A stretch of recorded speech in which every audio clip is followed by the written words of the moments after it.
So in late 2019, I had just finished writing about 4 or 5 different songs, and early 2020, we flew out to New York City, Brooklyn, and we recorded those 4 or 5 songs, and we were really happy with the product. And then we went back to Florida, we listened to the songs, figured out like, hey, I want to release X amount of songs this year. And I made a goal to have 20 songs that I write, that I'm involved in the process. And the writer that I worked with on those 4 or 5 songs is Stan Chan, and he really helped me like discover that I actually want to write. And I think it's really important that I learned that not every song is going to be amazing, and you just got to write.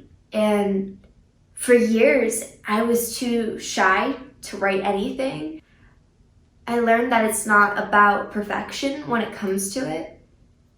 It's about writing, putting pen to paper, and learning, hey, this might not be the perfect song, but it's an opportunity every day to be better. And once we got back to Florida from recording those songs, we flew back to New York about 2 weeks later, and I walked Fashion Week and recorded more songs. And I learned that I really love being in the studio. I mean, I already knew that I did, but being able to record one song and then the next song and the next song and the next song, and just having a continuous week of being in the studio every day is so much fun to me. And being able to be in an environment with people that are creative like you in the same industry and doing the things that you want to do is so important to me.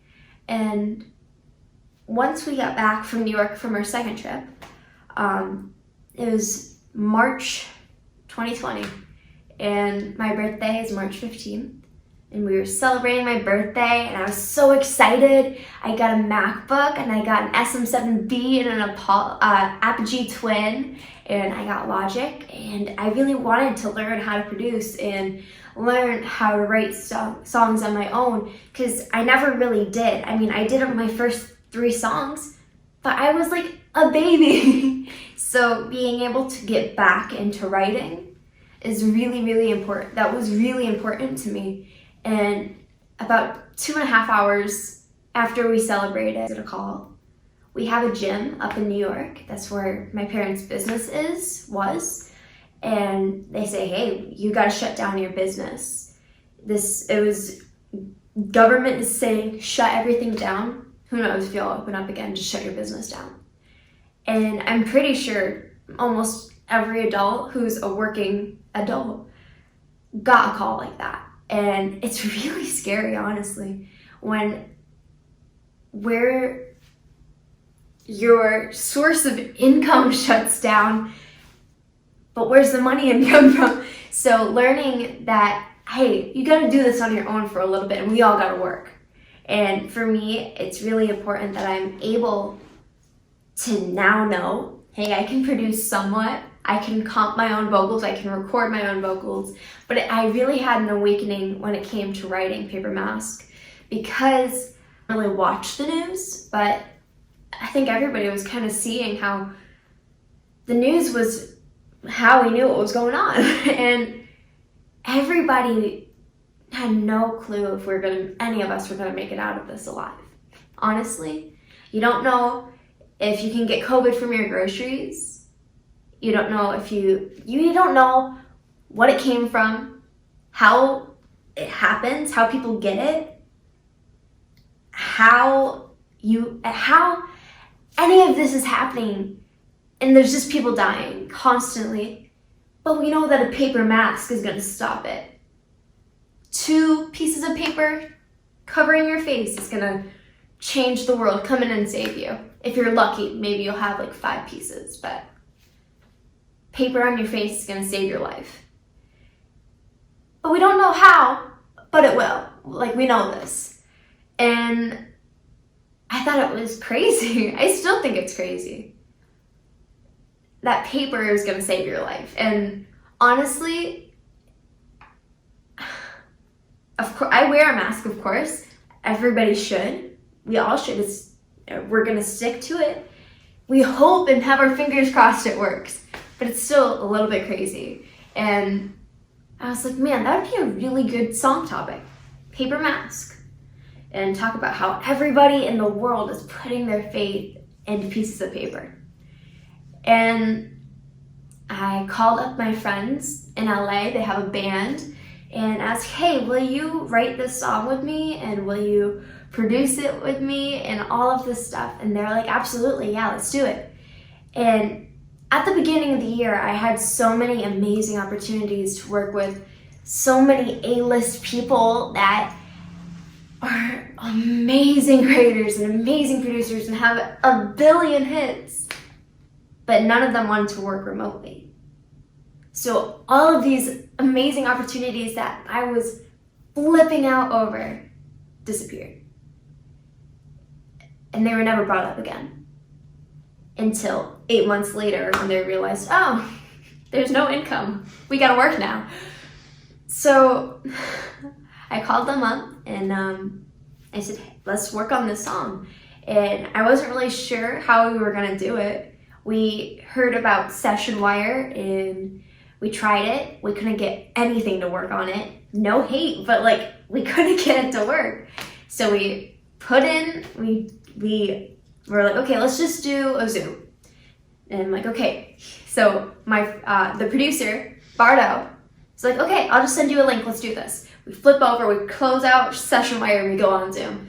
And we are talking about chords and what if we add like an ad-libby melody on the guitar, like a little riff on top of it. And I'm like, I love it. And it's the dun dun dun dun dun dun dun.